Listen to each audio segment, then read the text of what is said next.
नमस्कार, बड़ी बहस मध्य प्रदेश में आपका स्वागत है। मैं हूं विवेक पांडे आपके साथ। मध्य प्रदेश में विधानसभा चुनाव से पहले बीजेपी ने माहौल बनाना शुरू कर दिया है और इसके लिए 5 जन आशीर्वाद यात्राएं निकाली जा रही हैं। चित्रकूट से यात्रा का शुभारंभ बीजेपी अध्यक्ष जेपी नड्डा ने किया। इस दौरान केंद्रीय मंत्री नरेंद्र सिंह तोमर, ज्योतिरादित्य सिंधिया, मुख्यमंत्री शिवराज सिंह चौहान, बीजेपी प्रदेश अध्यक्ष वी.डी. शर्मा मौजूद रहे। वहीं आज की बात करें तो नीमच में रक्षा मंत्री राजनाथ सिंह ने जन आशीर्वाद यात्रा की शुरुआत की। अब ये 5 यात्राएं प्रदेश के 230 में से 210 विधानसभा क्षेत्रों से होकर गुजरेंगी और 10,643 किलोमीटर की दूरी को तय करेंगी। इसका समापन 25 सितंबर को होगा, जिसमें पीएम मोदी कार्यकर्ताओं के महाकुंभ को संबोधित करने भोपाल आएंगे। पार्टी दावा कर रही है कि इसमें प्रदेश भर से 10 लाख कार्यकर्ता जुटेंगे। चुनाव की घोषणा से पहले बीजेपी इन यात्राओं के जरिए केंद्र और राज्य की योजनाओं के साथ ही जन उपलब्धियों को लेकर जनता के बीच में जाएगी। यात्रा का 998 जगहों पर स्वागत होगा, 678 स्थानों पर रथ सभाएं होंगी। इसके साथ 211 बड़ी सभाओं का आयोजन होगा। महाकुंभ में शामिल होने के लिए पीएम मोदी भी भोपाल आएंगे। जन आशीर्वाद यात्रा में मध्य प्रदेश की पूर्व मुख्यमंत्री और बीजेपी की फायर ब्रांड नेता उमा भारती को निमंत्रण नहीं देने पर उमा भारती अपनी ही पार्टी से नाराज हैं। उन्होंने कहा कि वो अब इस यात्रा में शामिल नहीं होंगी। उस रिपोर्ट कार्ड के माध्यम से हम जनता को ये बताने जाएंगे कि कैसे 20 साल पहले का मध्य प्रदेश था और कैसे आज 20 साल के बाद मध्य प्रदेश का परिवर्तन हुआ है और किस तरीके से मध्य प्रदेश आज बढ़ते हुए कदम के साथ एक उत्तम राज्य के रूप में आगे बढ़ा है। इसके लिए मैं भारतीय जनता पार्टी और शिवराज सिंह जी को बधाई देता हूं, जिन्होंने यहां तक इस यात्रा को पहुंचाना और जन जन का आशीर्वाद लेना, इस मकसद से जन आशीर्वाद यात्रा की प्रारंभ की जा रही है। मुझे पूरा विश्वास है कि मध्य प्रदेश की जनता का पूरा आशीर्वाद हम सबको मिलेगा और उनके आशीर्वाद से हम इस सफल कार्यक्रम के माध्यम से आने वाले विधानसभा के चुनाव में फिर से कमल खिलाएंगे और मध्य प्रदेश की सेवा में फिर से जुट जाएंगे। यह भी मैं आपको बताना चाहता हूं। काम बोलता है, सड़कें देख लो और मजगबा वालों, अरे ये भारतीय जनता पार्टी है। दौरी सागर बांध आपकी मांग थी कि इस इलाके में भी खेतों में सिंचाई होनी चाहिए। 227 करोड़ रुपए की लागत का दौरी सागर बांध भूमि पूजन में नहीं कर पाया, लेकिन अब निर्माण का काम प्रारंभ कर रहे हैं। ये दौरी सागर बनेगा। हमने सरकार आने के बाद यहां कह दिया था कि मध्य प्रदेश की धरती पर या तो डाकू रहेंगे या हम रहेंगे, दोनों एक साथ नहीं रह सकते। सारे डकैतों का सफाया करने का काम किया तो भारतीय जनता पार्टी की सरकार ने किया, हमने किया। एक तरफ आतंक का अंत और दूसरी तरफ विकास के काम। यह विधानसभा ऐसी थी जहां हम ज्यादा नहीं जीते, लेकिन फिर भी हमने विकास के कामों में कसर नहीं की। इससे मुझे कोई फर्क नहीं पड़ता। मैंने यहाँ सरकार बना के दी और मैंने 2020 में भी अक्टूबर के महीने में कोरोना हो गया था, मुझे 11 दिन में निकल पाए थे और पूरे प्रदेश की भाजपा चिरौड़ियां करवाई थी मेरी मनौतियां कि आ जाइए जल्दी। जब 28 रुपए का चुनाव हुए तो हम 22 पे जीते और मैंने कल से चुनाव प्रचार किया और जब आशीर्वाद यात्रा निकली मुझे फिर भी बुलाया क्योंकि उनको लगता है कि अब तो हम सरकार बना लेंगे, हाँ चुनाव प्रचार में बुलाएंगे और मैं चली भी जाऊंगी। मैं भाजपा का ही प्रचार करूंगा, मैं भाजपा के लिए वोट मांगूंगी। लेकिन मेरे मन में यह सवाल जरूर आता है कि ज्योतिरादित्य सिंधिया ने आपकी सरकार बनाई तो मैंने भी तो एक पूरी सरकार बना करके दी थी और ज्योतिरादित्य सिंधिया मुझे बहुत प्रिय है, मेरे भतीजे हैं, मुझे बहुत प्रिय है, प्राणों से बढ़ के प्रिय है। तो उनको एक ध्यान तो रखना था, मुझे नहीं जाना था। वो घबराते हैं कि मैं पहुंच जाऊंगी तो सारा ध्यान मेरी तरफ चला जाएगा। नहीं, मुझे नहीं जाना था। कम से कम निमंत्रण देने की औपचारिकता पूरी करनी चाहिए। आप मैं इन बातों को क्यों दबा के रखूं अपने अंदर? बहुत बड़ा संकट मध्य प्रदेश के ऊपर आ चुका है और सरकार अभी तक सो रही है। फसलें सूखने की कगार पर है बोनी तक कई जगह नहीं कर पाए हैं। पीने के पानी का संकट तैयार है, किसानों का संकट इनको दिखाई नहीं दे रहा है। खुश कौन है? भाजपा का कोई भी नेता खुश नहीं है, कार्यकर्ता भी खुश नहीं है, सिर्फ मुख्यमंत्री जी खुश है और वी.डी. शर्मा खुश। और चलिए अब हम समझने की कोशिश करते हैं कि मध्य प्रदेश में आखिर खुश है कौन। दो खास मेहमान चर्चा में जुड़ चुके हैं साथ। गुलरेज शेख जी भारतीय जनता पार्टी के प्रवक्ता हैं और फिरोज सिद्दीकी जी प्रवक्ता हैं कांग्रेस पार्टी के। आप दोनों मेहमानों का बहुत स्वागत है चर्चा में। और चर्चा की शुरुआत गुलरेज जी आपसे। अब इतने सारी घोषणाएं हैं, जन आशीर्वाद यात्रा के जरिए आप जनता के बीच में बता भी रहे हैं कि साहब क्या क्या हमने किया है, लेकिन फिर कांग्रेस पर भी हमला करने का आप लोग मौका नहीं छोड़ते और अभी भी याद दिलाते हैं वही 2003 से पहले का मध्य प्रदेश। क्या आपको प्रासंगिक लगता है कि 2003 से पहले के मध्य प्रदेश के बारे में बता के जनता को एक बार फिर से आप लोग सरकार बना लेंगे? क्योंकि अब तो बहुत पीछे चला गया ना वो वाला मध्य प्रदेश, 20 साल पहले की हम बात कर रहे हैं। देखिए, हम जो कुछ भी मध्य प्रदेश में किए हैं वो बहुत काम किए हैं, ये बात सच है कि बहुत काम किए हैं और जो हम काम कर रहे हैं उसी का बखान कर रहे हैं। यहाँ तुलना हो जाती है ना, वो एक अंतर स्पष्ट करें वाला। ठीक है, बोलिए।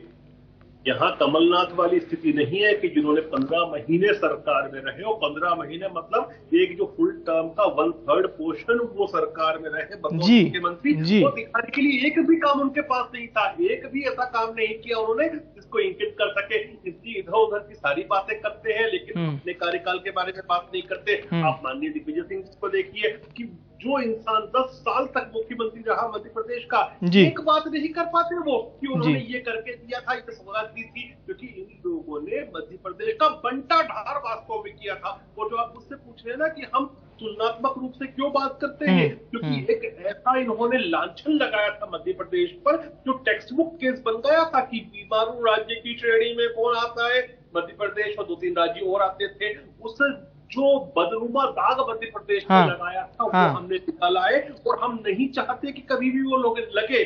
15 महीने का जो कमलनाथ जी का कार्यकाल था ना, दाग लगने शुरू हो गए थे भाई साहब, गड्ढे होने शुरू हो गए थे, पैचवर्क सड़क पे होते नहीं थे, बिजली बार बार जाना शुरू हो गई थी। और मेरी बात यदि आपको गलत लगती है तो लोगों की उस कालखंड की फेसबुक, आवाम की फेसबुक और ट्विटर को खोल के देखिए, लोग लिखने लग गए थे बत्ती गई, बिजली नहीं आई। अच्छा सुनिए तो जी मेरा एक छोटा सा सवाल है गुलरेज जी कि एक बहुत लंबा कार्यकाल भारतीय जनता पार्टी के पास बताने के लिए है, जहां से आप शुरू किए थे और अभी जहां पर बीजेपी काम कर रही है, लेकिन उस पर कई बार ऐसा दिखता है कि उसके बारे में ज्यादा बखान करने के बजाय आप थोड़ा कमलनाथ जी के कार्यकाल और दिग्विजय सिंह जी के कार्यकाल में ज्यादा इंटरेस्ट लेते हैं क्या? ये भी चर्चाएं होती हैं। थोड़ा सा इस सवाल का कुछ अगर आप जवाब देना चाहें तो। देखिए, वो चीज आप ज्यादा दिखाते हैं। देश के माननीय गृह मंत्री जी ने हमारा रिपोर्ट कार्ड प्रस्तुत किया था कि हमने गरीब आवाम के लिए क्या किया, हमने मध्य प्रदेश की अंदोलन संरचना के लिए, इंफ्रास्ट्रक्चर के डेवलपमेंट के लिए क्या किया, हमने बिजली का जो निर्माण था जो बिल्कुल ठप पड़ा था उसको कैसे आगे लेके गए, हमने शिक्षा क्षेत्र में क्या किया, हमने स्वास्थ्य में क्या किया, हमने रोजगार में क्या किया, हमने जीडीपी में क्या किया, प्रति व्यक्ति आय किस प्रकार से बढ़ाई, इसका रिपोर्ट कार्ड खुद भोपाल में आकर माननीय गृह मंत्री जी ने प्रस्तुत किया है। वो आप लोगों को नहीं दिखता, आपको ये बात दिखती है कि सच बात भी है। आप भी उसी जनरेशन के हैं, मैं भी उसी जनरेशन का हूँ जो रात भर बिजली नहीं होने की वजह से मोमबत्ती की लाइट में बोर्ड के एग्जाम लिखते थे। जी का था। चलिए, मैं भी नहीं भूल सकता, तो ना आपका प्रोड्यूसर भूल सकते हैं, ना आपके एडिटर भूल सकते हैं, ना आप भूल सकते हो, ना मैं भूल सकता हूँ, ना आवाम भूल सकती है। चलिए, बैठे हैं खुद। ठीक है सर, ठीक है। मैं आपके पास आता हूं फिर गुलरेज साहब। फिरोज जी का रुख करते हैं। फिरोज जी, कांग्रेस तो भारतीय जनता पार्टी के जितने भी कार्यकाल के आपने तो बाकायदा कितने सारे पत्र निकाल दिया ने आपकी पार्टी ने, पर बीजेपी भी बहुत कुछ जनता को याद दिला रही है, अपना कार्यकाल तो दिखा ही रही है, प्लस दिग्विजय सिंह जी के 10 साल के कार्यकाल और कमलनाथ जी का जो अल्प कार्यकाल है। अल्प कार्यकाल इसलिए कह रहा हूं क्योंकि वाकई में वो अल्प कार्यकाल ही कहा जाएगा, 1 से 1.5 साल का वो समय, पर बीजेपी उसको भी बार बार याद दिला रही है कि देखिए अगर कांग्रेस आ गई तो कुछ ऐसा उदाहरण पेश करेगी। फिरोज जी क्या कहेंगे? ये बताइए, मैं तो एक गुलरेज भाई जो है ना, ये लोग प्रशिक्षित झूठ बोलने का इनको प्रशिक्षण मिलता है। भारतीय जनता पार्टी एक झूठ प्रशिक्षण केंद्र भी है इनके पास। ये बताएं आप मुझे कि मध्य प्रदेश में आज बिजली क्यों जा रही है? तमाम जगह किसानों ने कल ही घेराव किया है इनके जो है ना तुलसी सिलावट है मंत्री उनका, वो तमाम जगह पे घेरा हुए हैं। जो मामा चिल्लाते थे 20,000 करोड़ के MOU बिजली, 20,000 करोड़ सरप्लस बिजली है, तो आज मध्य प्रदेश में बिजली क्यों जा रही है भाई? हम यही तो सवाल कर रहे हैं। 3 घंटे गांव में कटौती हो रही है, किसानों को बिजली नहीं मिल रही है, जगह जगह हंगामे हो रहे हैं किसानों के। अगर कांग्रेस के शासन में ऐसा था तो आपने 20 साल में क्या किया? नंबर 1, सड़कें खराब हैं साहब। मैं गारंटी दे रहा हूं आपको, जो BOT की सड़कें हैं जिस पर हम पैसा देते हैं जी, तो पैसा दे के निकलते हैं, सिर्फ वही सड़कें ठीक हैं। हाँ। जो मध्य प्रदेश शासन की सड़कें हैं जिस पे पैसा नहीं लगता, आपको एक भी ठीक ठाक नहीं मिलेगी। आ जाइए, मैं भोपाल राजधानी में आपको सैकड़ों दिखा दूं। हाँ। और अमेरिका से अच्छी। फिरोज जी, सरकार तो रिपोर्ट कार्ड पेश कर रही है और बता रही है साहब सड़कों का जाल बिछा दिया, 24 घंटे बिजली दी है, पानी पहुंचा रहे हैं घर घर। अरे आप, वही तो मैं पूछ रहा हूं मैं आपसे कि कहाँ हो गई ये सड़कें? जिन सड़कों पर आप जो है BOT लेते हो, भैया पैसा होगा तो निकलोगे आप, नहीं तो आपकी गाड़ी बाहर खड़ी कर देगा, वो आपको निकलने नहीं देगा जी। तो फिर फिर प्राइवेट आदमी की सड़क है। मतलब आप कह रहे हैं जो आप ऐसा कह रहे हैं कि जो टोल वाली सड़कें बस वो सुरक्षित है, वो अच्छी हैं? बस वही सही है, वही सही है। अब आ जाइए आप इंडस्ट्रियलाइजेशन पे। आप भी जानते होंगे 70 मॉडल हैं कारों के, ठीक है, विभिन्न विभिन्न ब्रांड आते हैं। मध्य प्रदेश में कौन सा बनता है जरा गुलरेज भाई बता दें? जो टेम्पो ट्रैक्स बनती है, आइशर बनता है, वो कांग्रेस के जमाने का पीथमपुर में हम छोड़ के गए थे जी।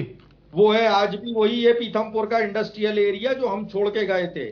देवास का इंडस्ट्रियल एरिया वो हम ही छोड़ के गए थे, प्रकाशन सेठी जी जो डाल के गए थे उसको। अब आप आ जाइए, अब किस पे बात करना है? अब हम इनसे इन्हीं की बात करते हैं। नीति आयोग की रिपोर्ट पे, नीति आयोग की रिपोर्ट पे अमोद कंठ की 17-18 सन 2017-18 की है कि मध्य प्रदेश जैसे बीमारू राज्य देश में है, इस वजह से मध्य प्रदेश तरक्की नहीं कर रहा। ये नीति आयोग की रिपोर्ट है, कांग्रेस की नहीं है। 14वें नंबर से खसका के उसको 17वें नंबर पे ले आया जी। अब आपको दिग्विजय सिंह जी का काल बताएं हम। हाँ। अगर नगरीय निकाय शुरू हुआ वो दिग्विजय सिंह जी के जमाने में, 14% OBC को आरक्षण मिला दिग्विजय सिंह जी के जमाने में। इंजीनियरिंग कॉलेज, मेडिकल कॉलेजेस और RGPV जो थी, माखनलाल चतुर्वेदी यूनिवर्सिटी थी, भोज यूनिवर्सिटी थी, ये दिग्विजय सिंह जी के कार्यकाल में था। सर्व शिक्षा अभियान जो था वो हम ही टीचरों की भर्ती करके गए थे, कांग्रेसी टीचरों की भर्ती करके गई थी। वो हर ग्राम पंचायत में जो है एक स्कूल खोल के वो कांग्रेस ही गई थी जी। और तो और हमारी सरकार ने ही जो है IT पार्क बनाया, कहाँ? इंदौर में। ठीक। हाँ। तो दिग्विजय सिंह जी के काल में जो हुआ है वो सबको पता। छत्तीसगढ़ बना और उसके बाद जो एक भयंकर सूखा पड़ा, हमारे पास पानी ही नहीं था, कैसे हम बिजली बना लेते? चलिए मैं आता हूँ फिरोज जी, आपके पास बहुत कुछ है फिरोज जी के पास भी गिराने के लिए, और एक एक पूरी बात करेंगे सर। तो 50% कमीशन की सरकार है। मैं आता हूँ सर मैं आपके पास, सेक्रेटरी जो है, मैं आता हूँ सर आपके पास, फिरोज जी के पास हम आते हैं। गुलरेज जी, हाँ ठीक है, गुलरेज जी बताओ कौन सी कांग्रेस, बताओ कारों के 70 मॉडल आते हैं। ठीक है फिरोज जी गुलरेज जी, मुझे मध्यस्थता कर लेने दीजिए, मैं नियुक्त व्यक्ति हूँ यहाँ पर, प्लीज आप सुनिए तो। बढ़िया बातें करो गुलरेज जी, पटवारी बेचारे, ठीक है, बड़ी अच्छी देखिए बड़ी अच्छी चर्चा चल रही थी। इसी क्रम को हम आगे बढ़ाते हैं।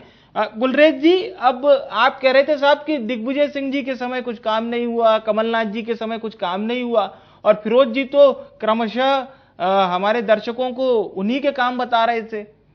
अगर आप उन कामों में से कुछ गलतियां निकालना चाहते हैं तो बिल्कुल स्वतंत्र हैं आप, जो आपको लगता है कि फिरोज जी ने अगर। हाँ, पढ़ने लिखने वाला व्यक्ति हूं भाई साहब, जी अगर जी मैं जी पीतमपुर की बात को, इन्होंने कहा था कि हाँ।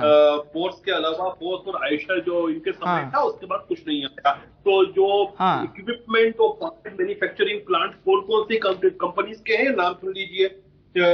मैन ट्रक एंड बस पीतमपुर में है, महिंद्रा एंड महिंद्रा के पार्ट प्रोडक्शन यूनिट पीतमपुर में है, महिंद्रा टू व्हीलर्स की पीतमपुर में है, वोल्वो की पार्ट प्रोडक्शन यूनिट पीतमपुर में है, हीरो इलेक्ट्रिकल पीतमपुर में है, इवन ऑडी का भी प्लांट डल चुका है, लगभग तैयार है, काम हो चुका है। तो ये सब बीजेपी कार्यकाल में डला, ये सब जो आप बता रहे हैं बीजेपी कार्यकाल में हुआ ना?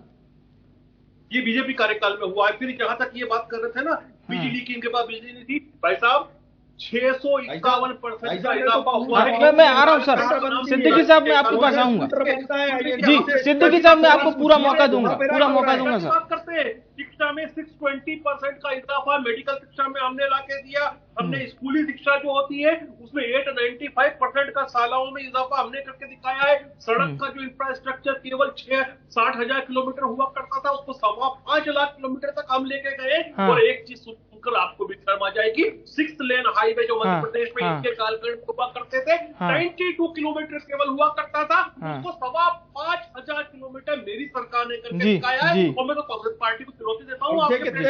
गुलरेज जी अपना रिपोर्ट कार्ड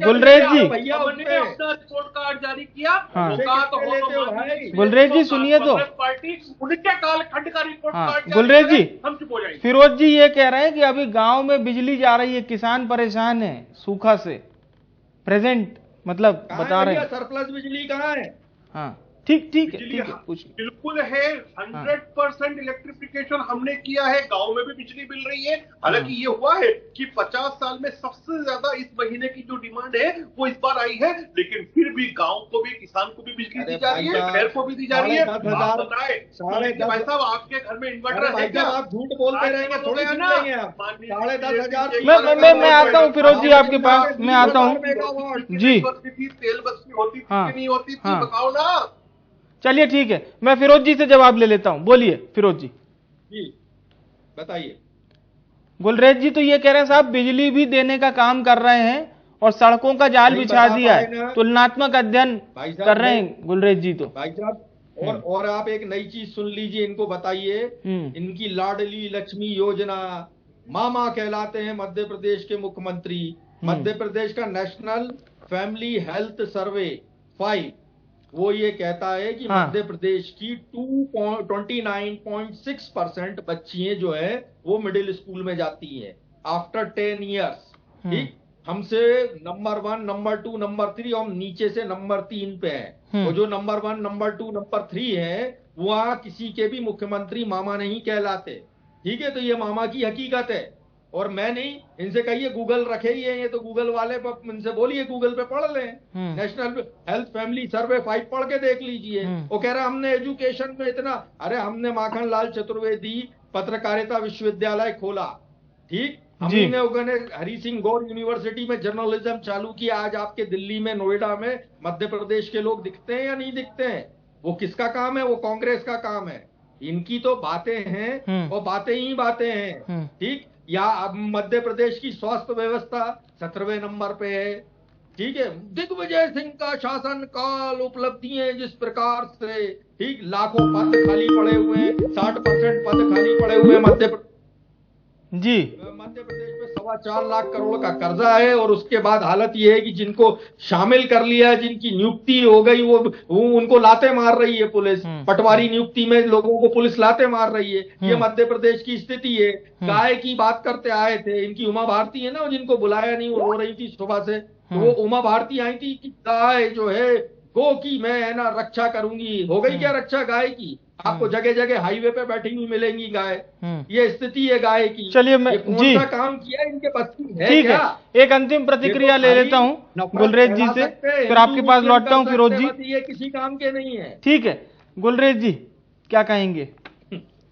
देखिए, इन्होंने अभी स्वास्थ्य के विषय में खूब बातें की, तो मैं तो आंकड़े पे बात करने वाला व्यक्ति हूँ भाई साहब। इनके कालखंड में महिलाओं का जो संस्थागत प्रसव हुआ करता था उसका प्रतिशत 22% था। आज 97% कहा 22%, एक शर्मनाक आंकड़ा था।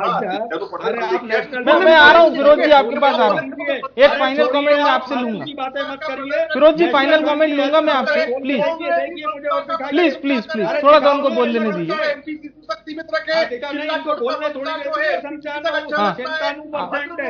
खोल के दिखाओ मुझे, तो हमारा अभद्र लोग जो है आपका, अरे खोल के दिखाओ कौन सा है हमारा नंबर स्टेटों का नंगा राज टेलीविजन स्क्रीन पर ना करें तो आपके लिए और सबके लिए अच्छा है भाई साहब। चलिए आप गुलरेज जी अपनी बात रख लीजिए, फिरोज जी से एक फाइनल कमेंट लेते हैं।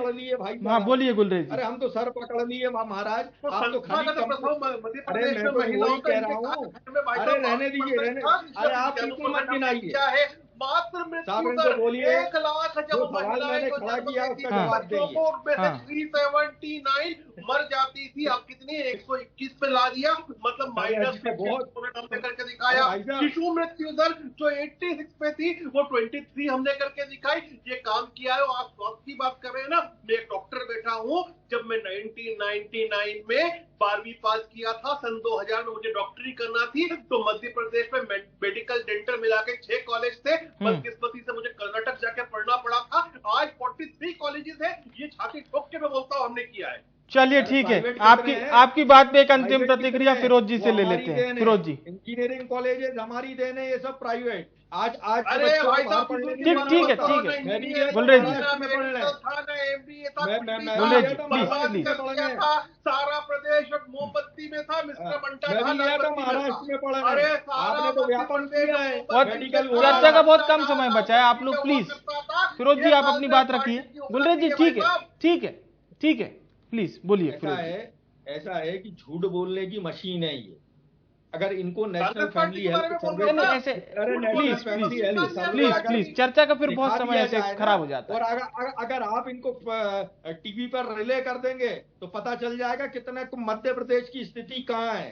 अगर संस्थागत प्रसव की बात करें उसमें क्या स्थिति है, शिशु मृत्यु दर में क्या स्थिति है, खोल देख लीजिए ना। आप फर्स्ट स्टैंड में भी कहीं नहीं है। अरे आपके मामा फर्स्ट स्टैंड में भी कहीं नहीं है, ठीक है, आपके मामा फर्स्ट स्टैंड में भी नहीं है कहीं। चलिए ठीक है सर, ठीक है सर, चर्चा का समय समाप्त होता है। मैं बहुत बहुत धन्यवाद करूंगा गुलरेज जी, फिरोज जी, आप दोनों मेहमानों को हमारे साथ चर्चा में आप जुड़े, शुक्रिया आप दोनों का। बड़ी बहस में हम चर्चा कर रहे थे मध्य प्रदेश में इस साल होने जा रहे चुनाव को लेकर दोनों पार्टियों की क्या कुछ तैयारियां हैं। बीजेपी जन आशीर्वाद यात्रा निकाल रही है और कांग्रेस जन आशीर्वाद यात्रा तो नहीं निकाल रही है, लेकिन कांग्रेस भी जनता के बीच जा रही है और जनता के बीच जाकर यह बता रही है कि देखिए बीजेपी का ये जो लंबा शासनकाल है, जिसमें बीजेपी दावा करती है कि तमाम जगहों पर विकास के कार्य हुए और वहां पर क्या कुछ हुआ, यह जनता से सवाल कांग्रेस कर रही है। दूसरी ओर बीजेपी है जो अपने काम तो गिनाती है, प्लस साथ ही साथ दिग्विजय सिंह के समय को और कमलनाथ के समय को, यानी इन दोनों मुख्यमंत्रियों के कार्यकाल को भी गिना देती है कि देखो साहब ये सब आपको मिला था। अब ये कब तक जारी रहेगा फिलहाल तो नहीं बताया जा सकता, लेकिन इसी बीच दोनों पार्टियों में जुबानी जंग लगातार जारी है। फिलहाल के लिए बड़ी बहस में इतना ही। मुझे आने विवेक को दीजिए इजाजत, नमस्कार।